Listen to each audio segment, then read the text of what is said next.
आस्था news, पूर्ण समर्पण, संपूर्ण संरक्षण। आज हमारे साथ स्टूडियो में हैं विप्र जगत पत्रिका के संपादक श्री विजय अडिचवाल जी। आइए जानते हैं गुरु पर्व के महत्व के बारे में। नमस्कार, आपका बहुत बहुत स्वागत है।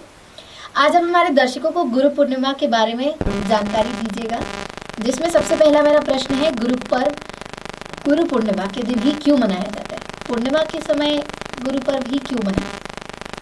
देखो, आषाढ़ शुक्ल पूर्णिमा को भगवान वेद व्यास, जो भगवान विष्णु के अवतार हैं, उन्होंने अवतार लिया था। उस दिन उनकी जयंती है, इसी उपलक्ष्य में वो गुरु पूर्णिमा मनाई जाती है।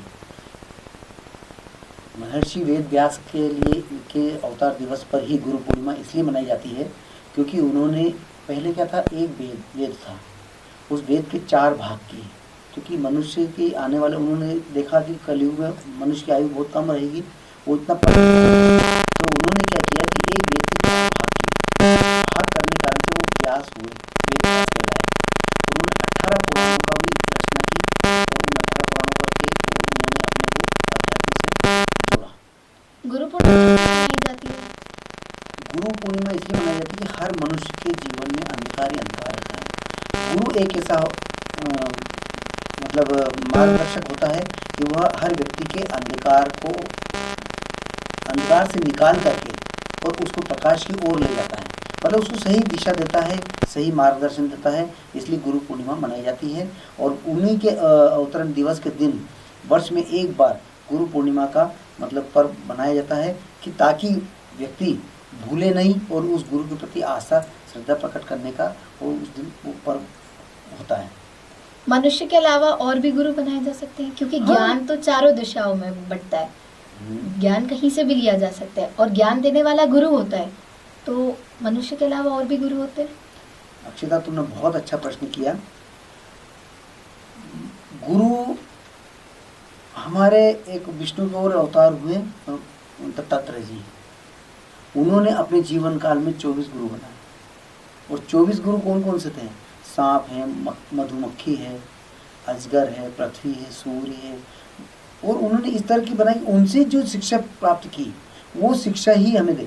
जहाँ जहाँ शिक्षा मिलती है वही हम उनको गुरु बना सकते। जिससे शिक्षा मिले वो कोई भी बंदा हो, ऐसा नहीं कि वो बिल्कुल वो गुरु ही हो, बड़े त्रिपुंडधारी हो या बड़े कोई साधु संत हो, महात्मा हो, कोई हो, यही जरूरी नहीं कि वो। आपको अगर गुरु बनाना, अगर मान लो कोई नहीं मिल रहा है तो आप अपने जो इष्ट देव हैं, किसी भी देवी देवताओं को मना सकते हैं जिसको आप श्रद्धा रखती हैं। उस देवी देवता को भी आप गुरु मान करके उनका वर्ण कर सकते हैं कि ये मेरे गुरु हैं और उनसे कुछ जो शिक्षा मिल रही है उन शिक्षा में ले सकती हैं। यदि गुरु गलत राह पर चले जाए तो उनका त्याग किया जा सकता है?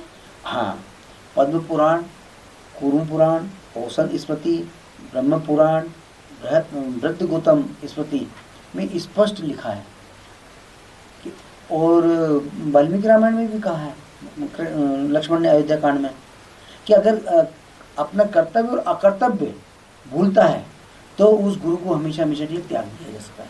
और उन्होंने यहाँ तक भी कहा, वाल्मीकि में, कोई शासनाध्यक्ष जो होता है, राजा होता है, वो उसको दंड भी दे सकता है गुरु को। उसमें अदंड ये कि भाई उनको बहिष्कार कर दिया जाए, ये दंड दे दिया कि भाई आप हमारे राज्य से निकल जाए। वो उनका वो इतना वो नहीं करते थे लेकिन अगर वो कर्तव्य भूल जाता है, ये ठग है या झूठा है, तो उसको बराबर उसको बाहर कर दिया जाता है, उसको त्याग कर दिया जाता है। शिष्य भी अगर देख लेता है कि अगर ये झूठा है, लंपट है या ठगी है या गलत राह पर जा रहे हैं, या मेरे 1 वर्ष तक अगर किसी शिष्य को उन्होंने शिक्षा नहीं दी या उसने कोई ज्ञान प्राप्त नहीं कर पाया या उसने सोचा कि भाई मैं नहीं उनसे ज्ञान प्राप्त कर पा रहा हूँ, तो उस गुरु को त्याग सकता है।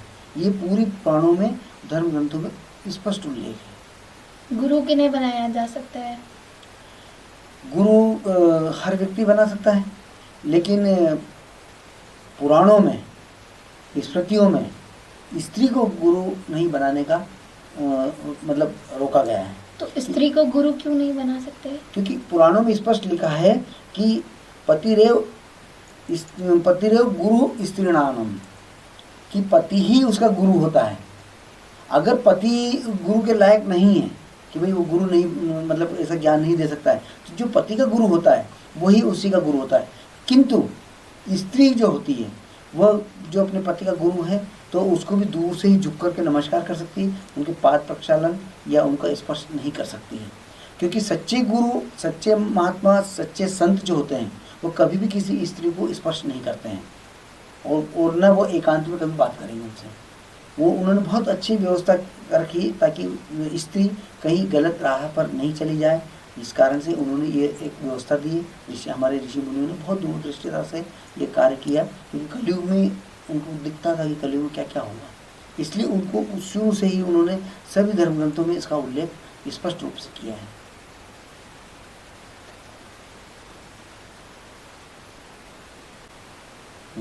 किन किन देवी देवताओं को गुरु बनाया जा सकता है?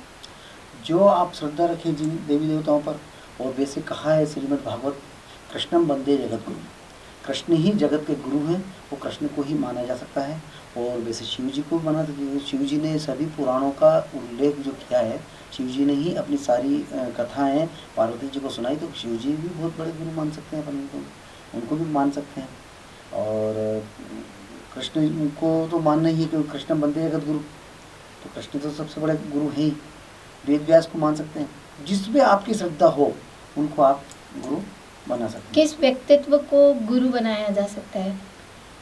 नहीं, वही गुरु हो जो ज्ञान का भंडार हो। जैसे अगर किसी शिष्य को गुरु बनाना है तो वह पहले उस गुरु के पास जाए, उस गुरु के आहार व्यवहार और उनका ज्ञान, जैसे अपने शो नहीं करें, मतलब वो दिखावा नहीं करें, ऊपर उनके बारे में परख करें, उसके बाद देखें कि हाँ भाई मेरे लायक है, मेरे को कुछ ये इनसे कुछ मिल सकता है, तो फिर और आस्था जागे उसके प्रति, उस गुरु के प्रति आस्था रहे, तो फिर वो बराबर उनको वो गुरु बनाने के लिए उनको आग्रह कर सकते हैं।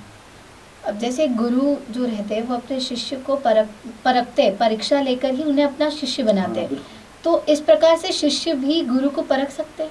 हाँ, मैंने बोला ना अभी कि वो गुरु को बराबर परख सकते हैं। साल भर, 1.5 साल, 2 साल, 6 महीने जब देखें भाई हाँ उन्होंने देखा ज्ञान का पूर्ण भंडार है, सभी को मतलब ज्ञान प्रसारित कर रहे हैं, मार्गदर्शन दे रहे हैं, तो इस गुरु को बराबर अपन मतलब शिष्य अपने गुरु को बना सकता है। इसी प्रकार गुरु भी शिष्य की परीक्षा लेगा। कहीं शिष्य पता नहीं, अगर कोई अपराधी हो तो फिर वो उसका 6% पाप गुरु को लगता है, इसलिए उस गुरु को भी सोच समझ कर ही शिष्य बनना चाहिए। हर व्यक्ति को जो आए उन्हें आइए बोला आकर के शिष्य बना, ऐसा नहीं, हर व्यक्ति को शिष्य नहीं बना सकता है, उसके पूरे जीवन काल अतीत वो भी देखा जाता है, तो ही उसको मतलब शिष्य बनाता है। बहुत से साधु, सच्चे साधु संत हैं, वो शिष्य बहुत कम बनाते हैं, जो योग्य होते हैं उन्हीं को ही वो शिष्यत्व देते हैं, वरना वो नहीं करते हैं। गुरु पर्व साल में एक बार ही क्यों मनाया जाता है? ये गुरु वेद व्यास के अवतार दिवस है इसलिए मनाया जाता है, और वो आस्था का विषय है। और शिष्य जो है वो आस्था का इतना है कि वो उसको हर वर्ष एक रिवीजन हो जाता है, गुरु के प्रति आस्था है, गुरु के प्रति क्या कर्तव्य करना चाहिए, गुरु के प्रति क्या अकर्तव्य है, क्या कर्तव्य है, क्या किस तरह से उनकी प्रस्तुतिकरण है। तो जैसे कहीं कहा गया, एक नियम है, एक मर्यादा बनी हुई है कि गुरु की कभी नकल नहीं करना चाहिए, गुरु के बराबर समकक्ष बैठना भी नहीं चाहिए। गुरु का यहाँ तक कहा है पुराणों में, गुरु का मुख तक नहीं देखना चाहिए।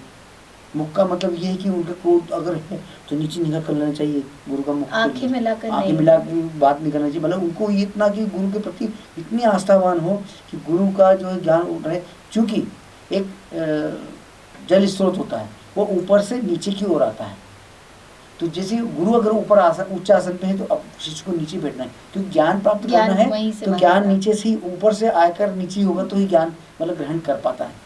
ये इसीलिए व्यासपीठ बनाई जाती है उच्च स्थान पर, ताकि वो जब ज्ञान प्रसारित करें तो वो पूरे जितने श्रोतागण हैं वो उनका ज्ञान उनको प्रभावित होता रहे, क्योंकि ऊपर से जल स्रोत तो ऊपर से नीचे आता है, ऐसे ही मतलब ज्ञान का स्रोत भी ऊपर से नीचे की ओर आता है।